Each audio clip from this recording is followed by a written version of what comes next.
রহমতের দিনগুলো আসলে কত দ্রুত চলে যায়, চোখের পলকে চলে গেল একটা মাস। তো হ্যালো এভরিওয়ান, আসসালামু আলাইকুম। কেমন আছেন সবাই? চলে আসলাম একটা লং ভিডিও নিয়ে।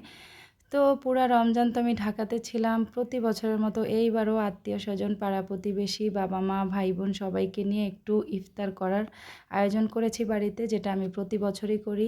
মূলত আমার শাশুড়ি মার কাছ থেকেই আমি শিখেছি যে প্রতি বছর রমজানে একটু আত্মীয়স্বজন সবাইকে নিয়ে এভাবে ইফতার করতে ভালো লাগে।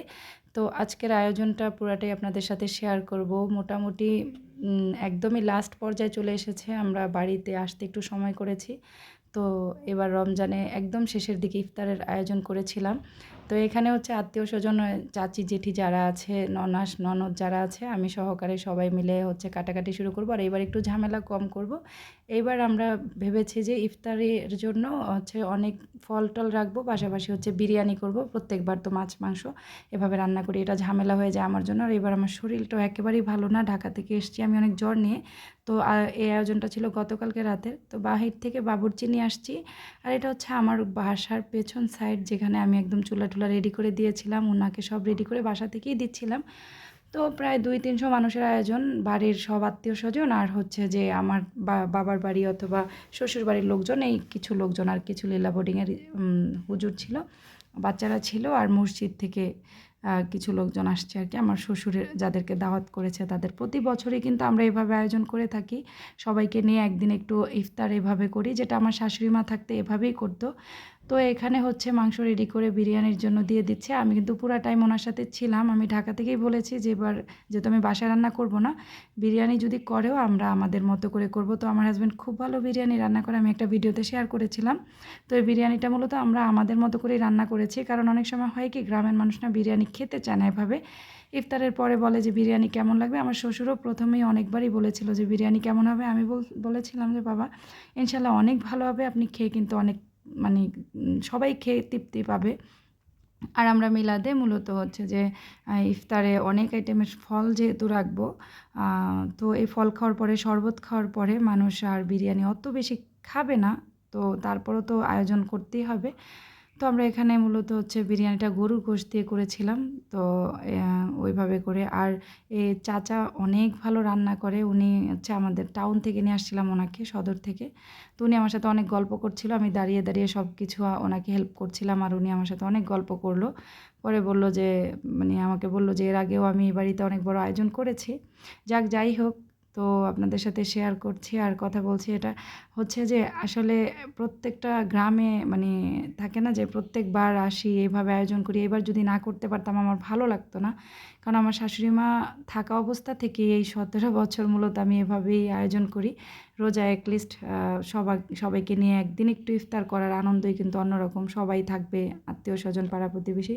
তো এখানে আমাদের বিরিয়ানি কিন্তু রেডি হয়ে গিয়েছে। আর 2টা পাতিলে করে এভাবে করে নিয়ে আমাদের আয়োজনটা যেহেতু ছাদে করব, বাসায়ও ভেজাল করিনি।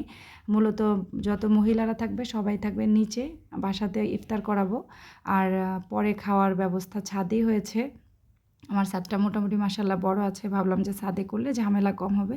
তো এই আয়োজনগুলো মূলত ছাদে করলে আমাদের উপরে চাপ কম আসবে। আর এখানে আমরা হচ্ছে যে আমার ননাস নন্দাই, তারপরে হচ্ছে আমি, সবাই মিলে আর কি ফলগুলো কাটাকাটি শুরু করে দিয়েছি। প্রায় আসর টাইম হয়ে গিয়েছে। তো আমরা সব ফলগুলো কেটে নিচ্ছিলাম। আর এই যে বুট পেঁয়াজু, আলুর চপ, বেগুনি এই ভাজাভাজি না রাখিনি, যেহেতু বিরিয়ানিটাও একটু তেলের, তার মধ্যে আবার বুট পেঁয়াজু এগুলা খেলে আসলে বিরিয়ানিটা ওভাবে খেতে পারবে না। তো এই জন্য ফলের ব্যবস্থা করেছিলাম, মোটামুটি কিছু ফল রাখার চেষ্টা করেছি। আর সাথে তো শরবত দিবই। তো এটা গ্রামে একটা মজা কি জানেন, এই যে সবাই মিলে আত্মীয় স্বজন মিলেই কিন্তু কাটাকাটি, এই যে পেঁয়াজ রসুন থেকে শুরু করে ফল টল কাটা সব কিছু আমরা নিজেরাই কিন্তু করে ফেলছিলাম, কোনো সমস্যা লাগেনি। আর গল্প করতে করতে কিন্তু আলহামদুলিল্লাহ আমার কাটাকাটি হয়ে গিয়েছে। তো আমার সাধ্যের মধ্যে যতটুকুন ছিল ততটুকুনি করেছি। এবার তো আমি অসুস্থ ছিলাম, একবারই ইচ্ছা ছিল না যে এবার ইফতারের আয়োজন করব। বাট ওই যে বলে না যে অভ্যাস হয়ে গিয়েছে, এখন আর না করে পারি না। আর ভালোও লাগে না গ্রামে আসলে, বাবা মা সবাই তো আছে, আর শ্বশুর শাশুড়ি আছে, পাড়া প্রতিবেশী আছে, বাড়ির লোকজন আছে। যাক, আমাদের সব জিনিসপত্র এই যে ছাদে নিয়ে এসেছে। আর ছাদে কিন্তু লাইটিংয়ের ব্যবস্থা করেছিলাম, বড় ফ্যান নিয়ে আসছি। খোলামেলার মধ্যে ভালো লাগবে। মূলত প্রতিবার বাসায় করি, অনেক গ্যাদারিং হয়, অনেক কষ্ট হয়ে যায়। তো এবার একটু কষ্ট কম হলো যেহেতু আমি অসুস্থ ছিলাম। আর মহিলারাও প্রায় ১৫০ মতো মহিলা নিচে বসছে। তাদের আয়োজন আমরা অবশ্য ইফতারের আয়োজনটা আমরা নিচেই করেছিলাম। তবে রাতের খাবারটা বিরিয়ানিটা ওরা ছাদে এসে খেয়েছে। পুরুষরা যখন খেয়ে চলে গিয়েছে, তো এই তো সব কিছু রেডি করে এখানে শরবত গুলে রেখেছে আর আমি নিচে মহিলাদের জন্য আলাদাভাবে গুলেছি। সব কিছু রেডি করে ছাদে এনে এখন আমরা প্রিপারেশন নিয়ে নিচ্ছি। হুজুররা চলে আসার আগে মূলত আমার সব কিছু এভাবে আমরা রেডি করে ফেলবো। এই তো ব্যবস্থা আমার ছাদের উপরে করলাম আর কি। তো আপনারা কে কীভাবে এবার রমজান করেছেন সব আত্মীয়স্বজনের সাথে, এটাও কমেন্ট করে জানাবেন। আর আসলে আপনাদের সাথে শেয়ার না করলে আমার পরিবারের মতো আপনারা, তো ভালো লাগে না, ভাবলাম শেয়ার করি। আর আজকে তো হচ্ছে চাঁদ রাত, এটা ছিল গতকালকের ভিডিও। তো আজকে তো শেষ রমজান, সবাই আমার জন্য দোয়া করবেন। এই তো রাতের বেলা সবাই ইফতার করে আর কি, সন্ধ্যায় সবাই পুরুষরা সবাই নামাজ পড়ছিল, তো ফাঁকে আবার ভাইস্তা আবার একটু ভিডিও করে নিয়ে আসছে। আর আমরা মহিলারা নিচে ইফতার করেছিলাম। এই তো আজকের মতো ভিডিও এখানে। ভিডিওটা ভালো লাগলে অবশ্যই কমেন্ট করে জানাবেন। আর এই যে রহমতের দিনগুলো চলে গেল, আল্লাহ যেন সবাইকে হচ্ছে পিছনের সমস্ত গুনাহ মাফ করে দেয় আর সবার মনের আশা আল্লাহ পূরণ করে, কবুল করে, সেই আশাই আসলে এই রমজান মাসটা আল্লাহ যেন সবার জন্য ভালোভাবে হচ্ছে সবার ইবাদত কবুল করে নেয়, সেই দোয়াই করি। এই তো আমার রাতের আয়োজন এখানেই শেষ। সবাই ভালো থাকবেন, সুস্থ থাকবেন। আল্লাহ হাফেজ।